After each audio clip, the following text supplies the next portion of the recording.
Assalamualaikum warahmatullahi wabarakatuh. Di video sebelumnya kita bahas tentang kewenangan relatif. Sekarang kita akan membahas tentang kewenangan absolut.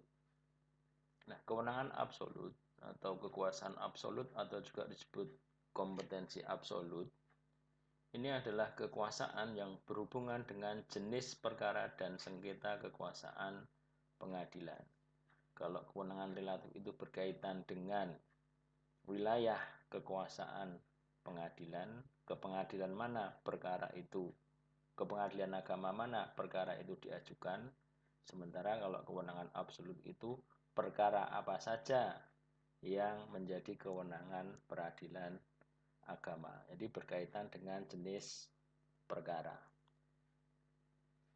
Mengenai kekuasaan pengadilan di lingkungan peradilan agama adalah menyelesaikan perkara-perkara perdata tertentu bagi golongan rakyat tertentu, yaitu orang-orang yang beragama Islam. Nah, di sini kewenangan yang diberikan kepada peradilan agama berkaitan dengan perkara, yaitu perkara perkawinan, kemudian perkara waris, perkara wasiat, hibah, kemudian wakaf, zakat, infak, sedekah, dan ekonomi syariah. Nah, ini kita rinci satu persatu berkaitan dengan bidang perkawinan. Ini ada di penjelasan Undang-Undang Nomor 7 Tahun 89 tentang kewenangan absolut. Ya, penjelasan tentang kewenangan absolutnya. Nah, di sini perkara perkawinan itu meliputi izin beristri lebih dari satu orang, izin melangsungkan perkawinan bagi yang belum 21 tahun, dispensasi kawin, pencegahan kawin, penolakan perkawinan oleh pegawai pencatat nikah, pembatalan perkawinan, ada gugatan kelalaian atas kewajiban suami atau istri, kemudian talak, gugatan cerai, penyelesaian harta bersama, penguasaan anak. Nah, ibu dapat memikul pemeliharaan anak apabila bapaknya tidak memenuhinya. Kemudian penentuan kewajiban memberi biaya hidup kepada bekas istri, ya, tentang sah tidaknya anak, pencabutan kekuasaan orang tua, pencabutan kekuasaan wali, penunjukan wali, ya. Kemudian penunjuk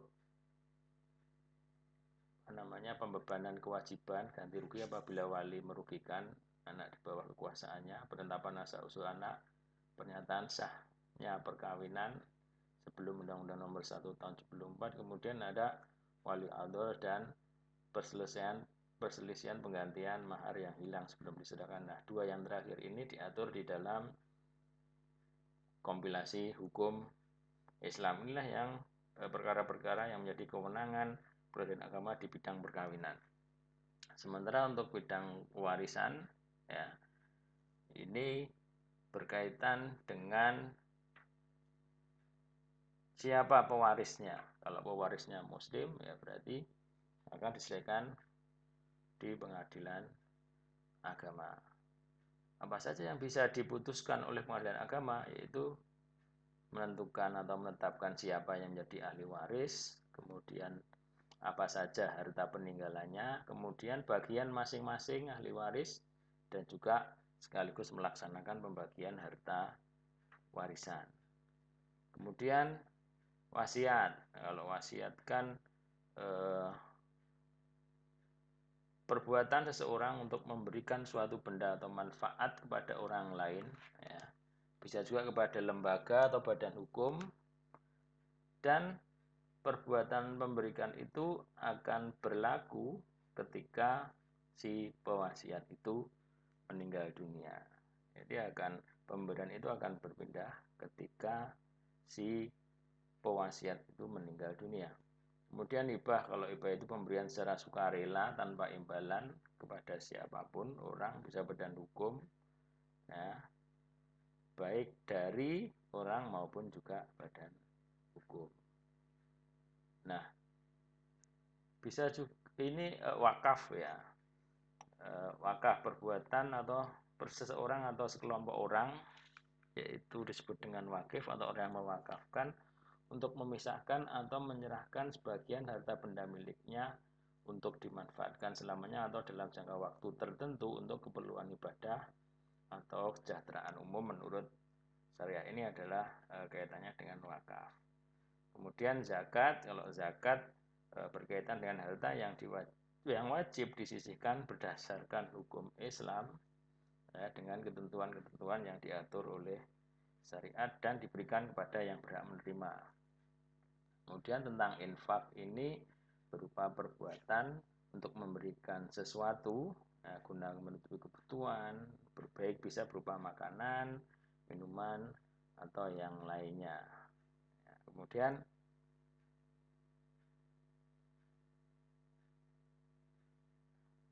sodakoh ini sodakoh itu perbuatan seseorang memberikan sesuatu kepada orang lain atau lembaga ataupun badan hukum secara spontan dan sukarela tanpa dibatasi jumlah atau dalam waktu tertentu. Kemudian ada ekonomi syariah. Ekonomi syariah ada bank syariah atau perbankan syariah, lembaga keuangan mikro syariah, asuransi syariah, ada reksadana syariah, obligasi syariah, sekuritas syariah, pembiayaan syariah, pegadaian syariah, dana pensiun lembaga keuangan syariah maupun bisnis syariah. Nah, bisnis syariah ini yang paling luas ya, segala bentuk usaha yang berdasarkan pada prinsip-prinsip syariah. Nah, sebagai peradilan khusus, peradilan agama di daerah Nangguru Aceh Darussalam, itu kewenangannya ada 3 bidang awalusasiyah, yaitu sama dengan yang diatur dalam Undang-Undang Nomor 7 Tahun 89 dan juga kompilasi hukum Islam, dikecualikan wakaf, hibah, dan sodakoh nanti akan masuk ke bagian muamalah. Ya, ada jual beli, qirot, musakoh, muzaroah, dan lain sebagainya. Nah, wakaf, hibah, sodakoh itu masuk di bidang ini, tidak masuk di dalam bidang awalusasiyah.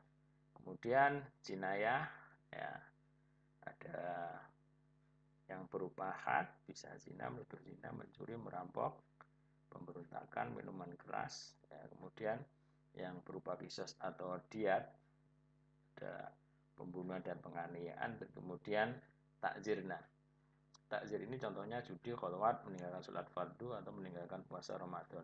Nah, yang berlaku di Nangguru Aceh Darussalam, jinayah pidana Islamnya itu tidak berlaku secara menyeluruh, tetapi yang diatur dengan Qonun Aceh. Demikian untuk kewenangan absolut ya dari peradilan agama. Terima kasih. Wassalamualaikum warahmatullahi wabarakatuh.